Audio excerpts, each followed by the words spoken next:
After returning back to AUC campus, Moondust exhibition was opened from 16 February to 17 March in the photographic gallery in the Department of Journalism and Mass Communication. This exhibition is under the theme of environmental photography. It's a photo essay by Egyptian documentary photographer Mohamed Mahdy. The exhibition photo shows the Egyptian community struggle against devastating air pollution. Hi, I'm Mark Usama. I'm a finance senior at AUC.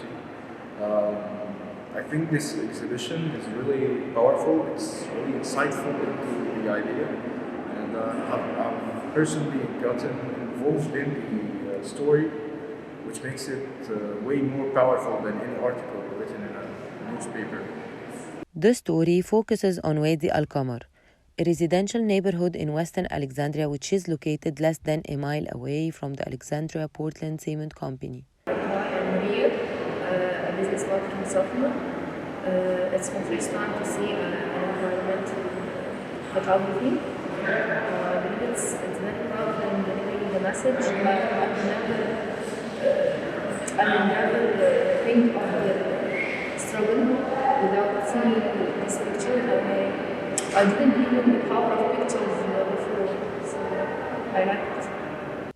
The toxic dust exists in the homes of nearly half of its residents, which led to chronic respiratory diseases and other health issues for the community. The visual storytelling explains the situation of the residents and how they are struggling. The photos are in black and white, and it shows different locations, streets, alleys, playgrounds. Wadi Al-Qamar was built 20 years ago before the factory opened.